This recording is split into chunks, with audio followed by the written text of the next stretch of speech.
नमस्कार दर्शकों, स्वागत है हमारे YouTube चैनल में आप सभी का। हम आशा करते हैं कि आज की वीडियो आपको बेहद पसंद आने वाली है, क्योंकि हमें तीन हिंदू संतों के विचार आपके बीच में रखने वाले हैं कि पूर्ण परमात्मा कौन है, उसकी पाने की सही विधि क्या है। तो आइए सबसे पहले हम जानते हैं देवी नंदन ठाकुर जी के विचार कि वो पूर्ण परमात्मा कौन है। महाराज जी कृपा करके बताने का कष्ट करें कि हमारे जो दर्शक आपको देख रहे हैं वो पूर्ण परमात्मा कौन है। एक ही है जिन्होंने खुल के कहा है कि मैं भगवान हूं। गीता में श्री कृष्ण कहते हैं मैं भगवान हूं, मैं ही संसार का रचयिता हूं। अभी आपने जाना देवी नंदन जी के विचार की पूर्ण परमात्मा विष्णु भगवान है। और आइए जानते हैं आगे अमृताचार्य महाराज जी के विचार की वो पूर्ण परमात्मा कौन है। महाराज जी अब बताने का कष्ट करें कि वो पूर्ण परमात्मा कौन है, जिसकी सही व्याख्या हो वो परमात्मा के विषय में बताएं जो दर्शक आपको देख रहे हैं। भगवान का नाम है नारायण। जब हम कहें भगवान तो भगवान से अर्थ है भगवान नारायण। वह नारायण तीन रूपों में जाने पहचाने जाते हैं। उन्हीं नारायण को कोई ब्रह्मा के रूप में पूजता है और कोई शिव के रूप में पूजता है। अभी आपने सुना अमृताचार्य महाराज जी के विचार कि वो पूर्ण परमात्मा नारायण है, वो पूर्ण परमात्मा विष्णु है। और आइए जानते हैं अगले संत रामपाल जी महाराज के विचार कि वो पूर्ण परमात्मा कौन है। महाराज जी हमारे दर्शकों को बताने का कष्ट करें कि वो पूर्ण परमात्मा कौन है और उसे पाने की सही विधि क्या है। पुण्यात्मा इसलिए परमात्मा कहा करते मोती मुक्ता दर्शत नाही, ये जग है सब अंदरे। दिखत के तो नैन चश्म इनका फिरा मोतिया बंदरे।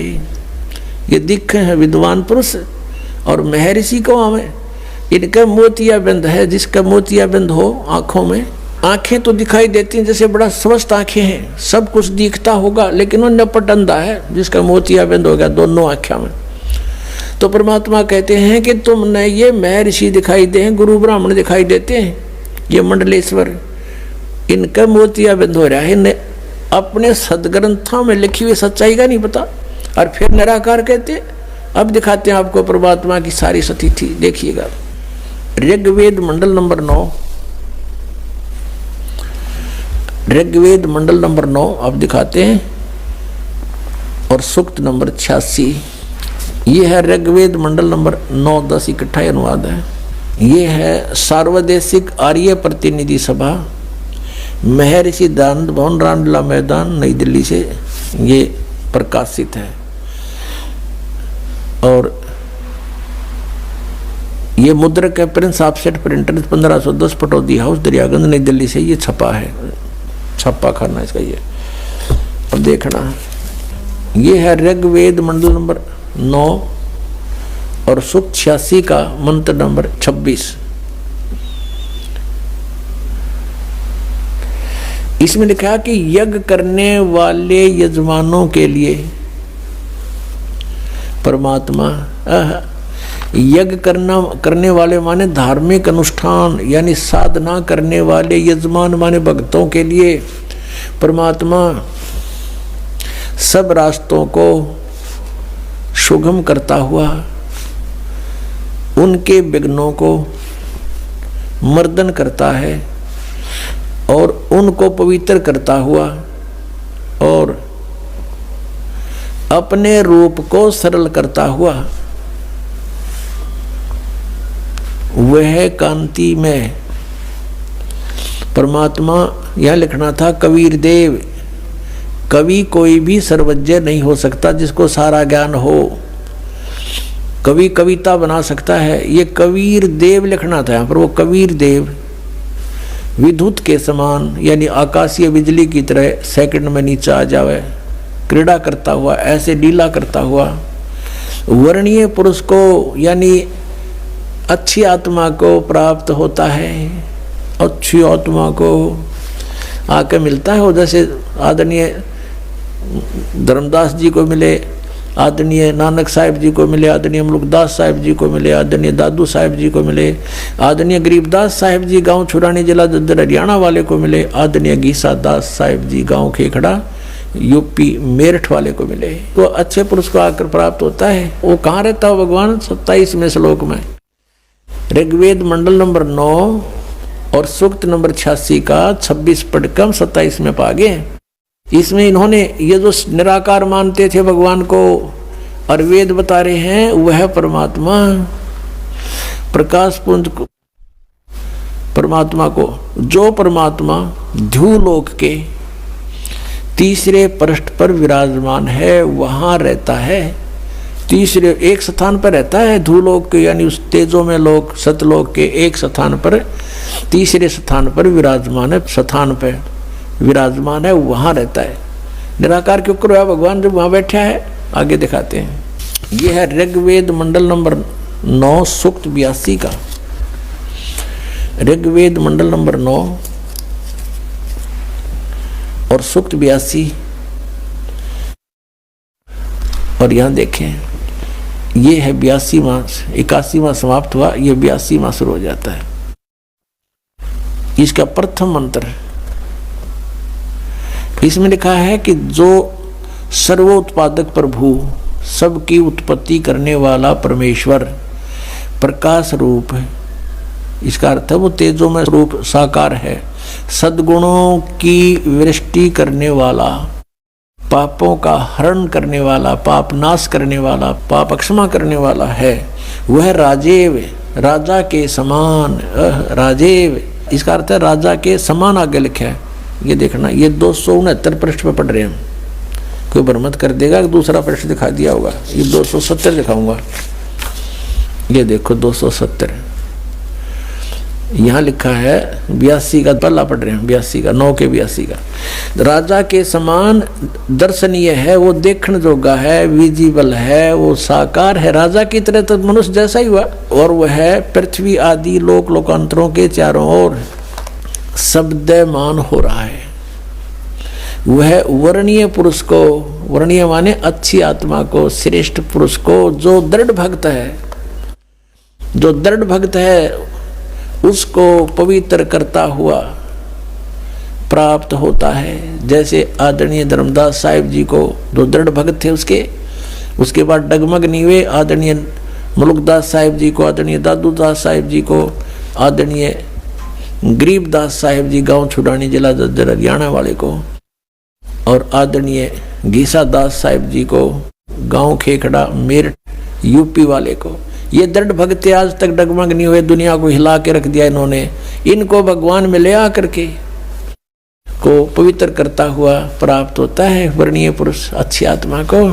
जिस प्रकार विद्युत माने आकाशीय बिजली सन्हे वाले स्थानों को आधार बनाकर प्राप्त होता है। देखो कितना स्पष्ट किया इन्होंने। ऋग्वेद मंडल नंबर 9 और सूक्त नंबर 81 में कति कंसेप्ट क्लियर कर दिया कि वो परमात्मा राजा की तरह देखने जोगा है। राजा का अर्थ है कि वो शक्तिशाली होता है, मनुष्य सदृश ही है, राजा के समान है और साकार है, देखने जोगा है। और वो अच्छी आत्मा को वहां से चलकर आकर मिलता है ये, और जो दृढ़ भक्त होते हैं उनको मिलता है, अन्य को नहीं। जैसे आकाश की बिजली, आकाशीय बिजली गिरती है, वो किसी वस्तु पर गिरती है जहां उसका विशेष अट्रैक्शन बनता है। पुराने समय में जब कांसी धातु के बेले थाली हुआ करते प्रांत, और उनको अगर वर्षा के दिनों में कहीं बाहर वो पड़े रह जाते तो हमारे बुजुर्ग दादी माता कहा करते थे कि कांसी के बर्तन पर बिजली गिर जाती है, जब उसका संयोग होता है ऊपर से गिरने का, तो वहाँ अवश्य उसी को तुरंत वहीं आकर के अट्रैक्ट होती है, उस कारण उस खिंची आती है, उसी पर गिरती है। उसको उठवाकर अंदर रखवा दिया करते थे। तो कहने का भाव ये है कि परमात्मा उस बिजली की तरह, जैसे वो अपने विशेष जिस पर वो आकर्षण होता वहीं गिरती है, ऐसी स्थिति से परमात्मा उन दृढ़ भक्तों को आकर मिलता है जो मिलन योग्य हों, जिनको वो उनसे आकर्षित होता है, ताकि ये मेरी आगे बढ़ा सके, इस ज्ञान को, काल के जाल को हटा सके, मेरे प्यारी आत्माओं तक ये संदेश पहुंचा सके। और उनका की कर ले आंखें देखें, जब भी ना मानो न भगवान मिल लेगा, उन तो काला मिल लेगा जहाँ ये रह रहे हैं। अब 9वें मंडल सूक्त 82 का मंत्र 1 पढ़ लिया, अब 2 दिखाते हैं, देखिएगा। ऋग्वेद मंडल नंबर 9 सूक्त 82 का हमने ये पढ़ लिया, अब 2 पढ़ते हैं। वो परमात्मा किस उद्देश्य से आता है? हे परमात्मन, उपदेश करने की इच्छा से आप महापुरुषों को प्राप्त होते हो, अच्छी आत्माओं को, महान आत्माओं को प्राप्त होते हो, और आप अत्यंत गतिशील पदार्थ के समान हमारे आध्यात्मिक यज्ञों को प्राप्त होते हो। यानी अत्यंत गतिशील पदार्थ के समान, यानी जैसे बिजली चलती है, बिजली जैसी गति से आप और उपदेश करने के लिए आते हो, यहाँ पर सच्चा ज्ञान देने के लिए। आप कबीर देव हैं, आप कबीर देव, यह लिखना था, सर्वज्ञ लिख दिया, आप यहाँ लिखना था आप कबीर देव हैं। हम उसको कबीर साहब कहते हैं, आप कबीर साहब हैं, शुद्ध स्वरूप है। अब जैसे ये अभी आपको दिखा था, जहाँ यजु लिखा हो तो यजुर्वेद लिखना पड़ेगा वहाँ पर, वो इन्होंने किया भी है।